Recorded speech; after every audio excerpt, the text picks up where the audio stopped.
The Taliban held a lot of power in Afghanistan. And whilst that was an awful regime, we thought it was a regime that at least allowed for some kind of stability within that region and within that area where civilians weren't dying by the hundreds and the thousands every year, ladies and gentlemen. After 9/11 occurred, we do think that there was a necessary imperative to prosecute the war on terror. But unfortunately, as a result of the way that the war on terror has been prosecuted over the past decade, what have we seen in that region? We've seen hundreds of thousands of deaths. We've seen the growing influence of the Taliban and of Al-Qaeda throughout the Middle East. We've seen the growing influence of terrorist organizations throughout that region. And so we'd say that in this debate and in this world, we've seen an abject failure on all counts of that war on terror and of that invasion in Afghanistan to have actually achieved its initial motives. And particularly, we'd see that it's failed on three particular grounds in this debate. So firstly, in terms of its effect on the people on the ground of Afghanistan and on the stability of that nation, we'd say that this war on terror and this invasion of Afghanistan has failed. Secondly, we'd say that in terms of fighting terrorism and preventing terrorism throughout the world, we'd say that this invasion has more than definitely failed. And then finally, in terms of the harm that it's dealt to the political capital that we actually have to prosecute the war on terror, and we think that's very important political capital that we need to have, and we no longer do because of the way that this war has been prosecuted, we'd say that on all three of those counts, this war has failed. And so I'll be proving that to you through my 3 points in substantive, which is addressing each of those criteria in turn. So on this first one, about the domestic impact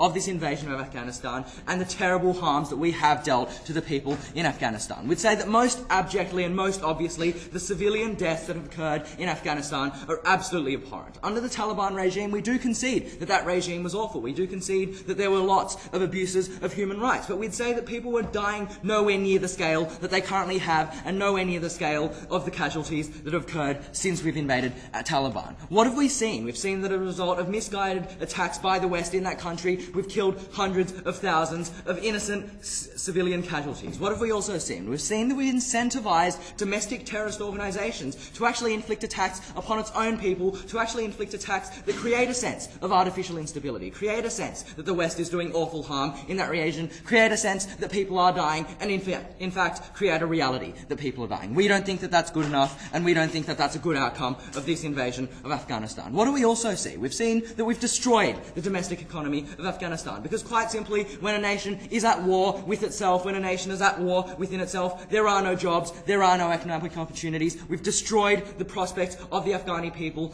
now and into the future, and we'd say that's an abject harm of this invasion. What have we also seen? We've seen that the government, that the West has put in place as a kind of puppet government, as a puppet institution in that country, has failed and actually dealt abject harms to the people. What kind of harms have we seen? Well, we've seen firstly that that government is perceived as nothing more than a puppet of the West. What does that mean? It means that it's incapable of actually gauging and of actually representing the people's interests. We've seen that it's basically not a democratic government, but rather just a puppet government. And what does that mean? It's been viewed as an instrument of the West. It's been used by terrorist organizations and by domestic people as a symbol of the fact that the West is actually coming in and actually oppressing this nation. It's destroyed the legitimacy of the West as a force that is actually trying to do good in this region, and we'd say that that's done a lot of harm for the cause of the war on terror within that region. And more so, what we'd also say is that it's destroyed any prospect of long-term stability within the region, because we've effectively decapacitated the capacity of that domestic militia,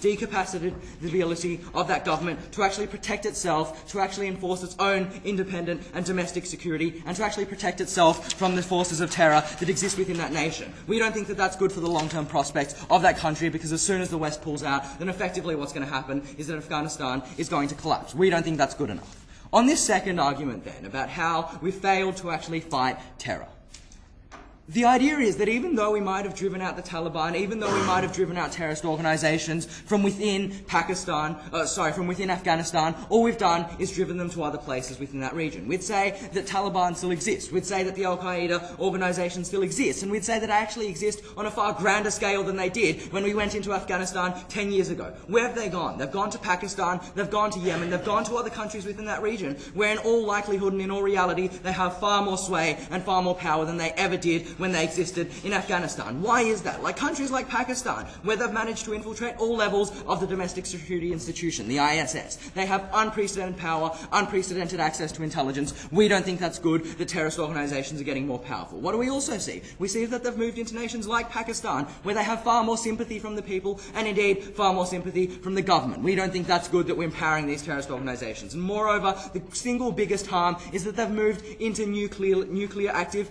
countries, right? Like Pakistan is a nuclear capable country, and we'd say that it's seriously harmful that we've empowered terrorist organizations with those same kind of nuclear capabilities. We'd say that that's put global security at risk. We'd say that that's put domestic security at risk, and we'd say that that's done nothing to curb the rise of terror within the region and within the world. If anything, it's become far more pervasive. But what we've also seen is a huge rise in the sentiment that goes against the West, a huge rise in the hatred of the West as it's seen as a hegemonic and oppressive force within the region, because people within the region hate the West at the moment because they've killed their family members, they've killed heaps, hundreds of thousands of people within the country. We don't think that that presents a good impression of the West, and indeed what we think it's done is empowered terrorist organizations to recruit more, to be more bold, to be more powerful, and that's something that our second speaker will address in more detail in this debate. But furthermore, what we've also seen is that we've just seen a decrease in the diplomatic influence and the diplomatic sway that the West holds within the region. Because quite simply, the fact that the West has gone in and killed hundreds and thousands of innocent civilians has meant that the West is far less likely to get the cooperation of the domestic governments within that region. Because quite simply, we don't think that the governments are going to be willing or even capable with their people's approval to support the West and to cooperate the West in prosecuting the war on terror,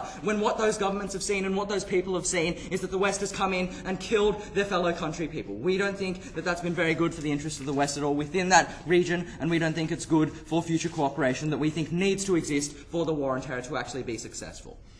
Moving on to this final argument then, which is about the political capital that we hold domestically and internationally for the war on terror, and how the invasion of Afghanistan has done serious harm to that political capital. We think that it's done so in a number of ways. Firstly, all the reasons that I've just listed in my speech. We think that people in the West are very well aware of those issues. We think that it's very well publicised in the media, and we think that people in the West have been driven, likely and in large swaths, to actually oppose the war on terror. We think also just the fact that people see that their government has been acting in hugely inhumane ways, like in the torture that the governments of the West have actually perpetrated in the region, in the number of people that have been killed. We think that people actually hate what their government is doing because they have a perception that what the government is doing is not for the good of the world, is not for the good of the people within the region, and we'd say that that's really bad for political capital. And finally, we'd just say that the abject financial cost that has been accrued from this war on terror and from this invasion of Afghanistan has been something that simply hasn't been able to be balanced with the benefits that we've seen accruing, and indeed doesn't balance at all with the harms that we've seen accruing from this invasion of Afghanistan. Why do we think that political capital for the invasion of Afghanistan and for the war on terror more broadly is so important?